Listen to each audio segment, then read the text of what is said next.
কদিন আগেও হামে আক্রান্ত হলেও চিকিৎসায় সেরে ওঠাটা তেমন কোনো ব্যাপার ছিল না। বিশ্ব স্বাস্থ্য সংস্থার তথ্য অনুযায়ী 2000 থেকে 2024 সালের মধ্যে বিশ্বে হামে আক্রান্ত রোগীর সংখ্যা 4 কোটি থেকে 71% কমে দাঁড়িয়েছিল প্রায় 1 কোটিতে। হামে মৃত্যু 77 লাখ থেকে কমে এসেছিল 95,000-এ। কিন্তু বাংলাদেশে চলমান সংকট চোখে আঙুল দিয়ে দেখিয়ে দিচ্ছে এই রোগ দ্রুতই কতটা প্রাণঘাতী হয়ে উঠতে পারে। কিন্তু কেন? প্রথম কারণ হামের ভাইরাসের অতি দ্রুত সংক্রমিত হওয়ার ক্ষমতা। ঠিকভাবে বলতে গেলে এখন পর্যন্ত আবিষ্কৃত সবচেয়ে সংক্রামক ভাইরাসগুলোর একটি এটি। আপনার যদি টিকা না দেয়া থাকে, এই ভাইরাসের সংস্পর্শে এলে আপনার হাম হওয়ার আশঙ্কা 90%। এর সংক্রমণ কেবল শরীরে ফুসকুড়ি এবং জ্বরেই সীমাবদ্ধ থাকে না, হাম আক্রমণ করে ফুসফুসকে। আক্রান্ত শিশুরা সেরে উঠলেও তাদের রোগ প্রতিরোধ ক্ষমতা মারাত্মকভাবে ক্ষতিগ্রস্ত হয়, ফলে পরবর্তীতে অন্য রোগে সহজেই আক্রান্ত হওয়ার আশঙ্কা থেকে যায়। দ্বিতীয় প্রশ্ন, এত সংক্রামক ভাইরাসকে নিয়ন্ত্রণে আনা গিয়েছিল কিভাবে? উত্তর খুবই সহজ, এর টিকা খুবই নিরাপদ এবং কার্যকর। কিন্তু তাহলে কেন এত সংক্রমণ? কারণ এমন ভয়াবহ সংক্রামক ভাইরাসকে ঠেকাতে অন্তত 95% মানুষকে 2 ডোজ টিকার আওতায় আনতে হয়। সেটা কেন হয়নি? এর নানা কারণ রয়েছে। করোনা সংক্রমণের সময় WHO সতর্ক করেছিল কোভিডের দিকে নজর দিতে গিয়ে যাতে হাম, রুবেলা, পোলিওর মতো রোগগুলোর উপর থেকে নজর সরে না যায়। কিন্তু অনেক ক্ষেত্রেই সেটা হয়েছে, বিশেষ করে নিম্ন আয়ের দেশগুলোতে। বিশ্বের নানা প্রান্তে যুদ্ধ চলতে থাকায় এই টিকাদান ব্যাহত হয়েছে। ডোনাল্ড ট্রাম্প প্রশাসনের অধীনে যুক্তরাষ্ট্র গাভি, WHO, ইউনিসেফের মতো প্রতিষ্ঠানগুলোতে অনুদান কমিয়ে বা অনেক ক্ষেত্রে বন্ধ করে দিয়েছে।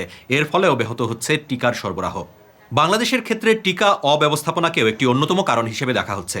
2025 সালে অন্তর্বর্তী সরকারের আমলে ইউনিসেফের মাধ্যমে টিকা কেনার প্রচলিত ব্যবস্থার বদলে উন্মুক্ত দরপত্রের মাধ্যমে টিকা কেনার সিদ্ধান্ত নেওয়া হয়।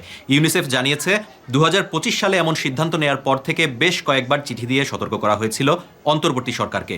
At the same time, I can tell you, I sat with the interim advisor and the staff on at least 10 occasions, and the staff, between me and the staff, sitting, saying, we are worried.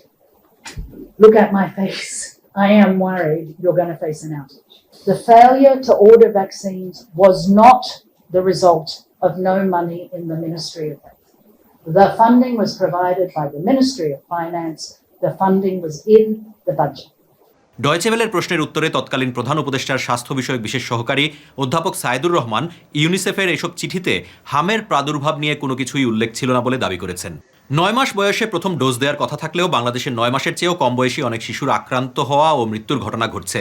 বাংলাদেশের কোনো জনস্বাস্থ্যবিদ বলছেন, নবজাতককে বুকের দুধ নিয়মিত না খাওয়ানো বা মায়ের অপুষ্টির কারণে শিশুর পর্যাপ্ত শাল দুধ না পাওয়াটাও শিশুর রোগ প্রতিরোধ ক্ষমতা কমে যাওয়ার অন্যতম কারণ।